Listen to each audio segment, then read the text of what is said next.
Good morning बच्चों। आज मैं आप सभी को क्लास 12th मैथ की क्लास में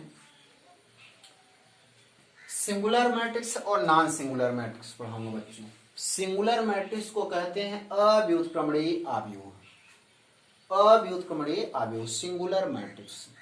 दूसरा पढ़ाऊंगा व्युत्क्रमणीय आव्यूह नॉन सिंगुलर मैट्रिक्स। देखो बच्चों, अव्युत्क्रमणीय आव्यूह क्या होता है।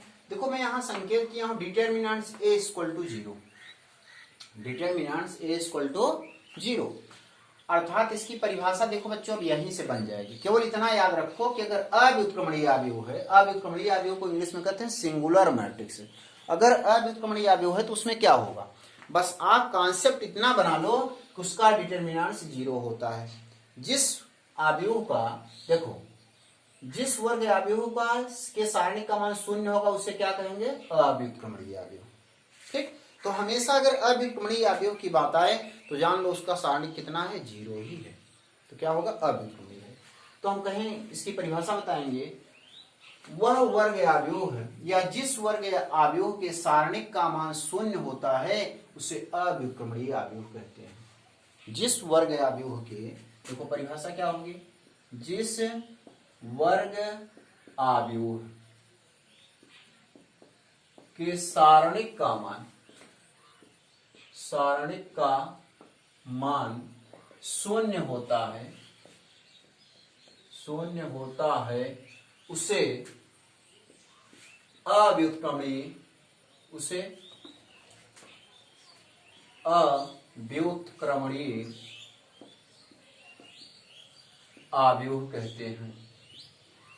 आव्यूह कहते हैं। अर्थात इसका व्युत्क्रम नहीं निकाला जा सकता है। अव्युत्क्रमणीय मतलब इसका व्युत्क्रम आव्यूह ज्ञात नहीं किया जा सकता है, मतलब इसका इनवर्स आव्यूह ज्ञात नहीं कर सकते हैं। देखो बच्चों मैंने क्या बताया, जिस वर्ग आव्यूह के सारणिक का मान 0 होता है उसे अव्युत्क्रमणीय आव्यूह कहते हैं। उसे क्या कहते हैं, अव्युत्क्रमणीय आव्यूह कहते हैं। अब हम लिखेंगे यदि ए हमारा वर्ग आव्यूह है, यदि किसी वर्ग आव्यूह ए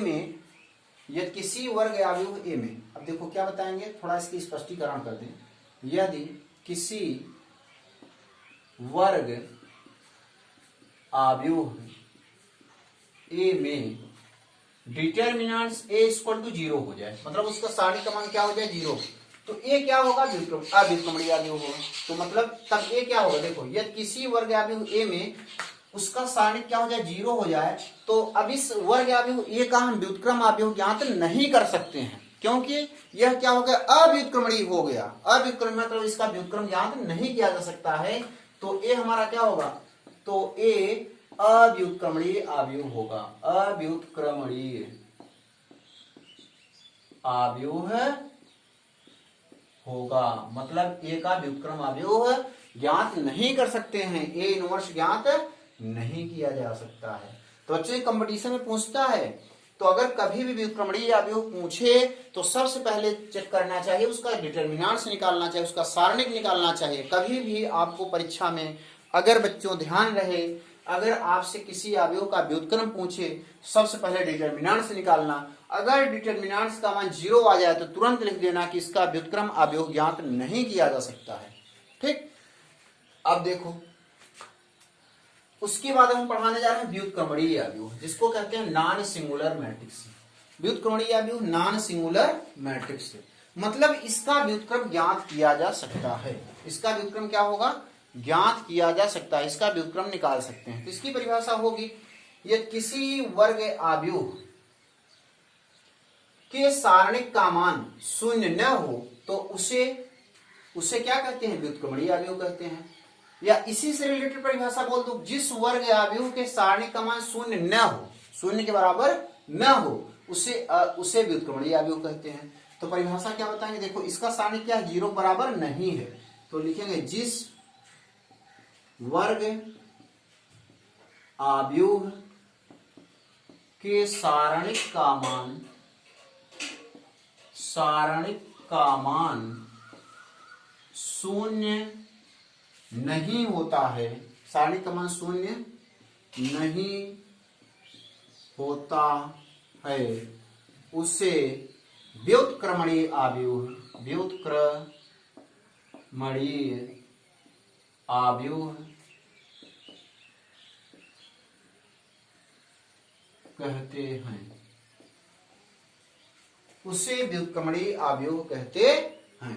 देखो, जो जिस वर्ग आव्यूह के सारणी का मान शून्य नहीं होता, मतलब सारणी का मान शून्य न हो, तो उसे क्या कहेंगे? व्युत्क्रमणीय आव्यूह कहेंगे। मतलब उसका व्युत्क्रम ज्ञात किया जा सकता है। सारणी का मान शून्य के बराबर न है, नहीं है, तो उसका व्युत्क्रम ज्ञात किया जा सकता है, उसका ए इनवर्स ज्ञात किया जा सकता है।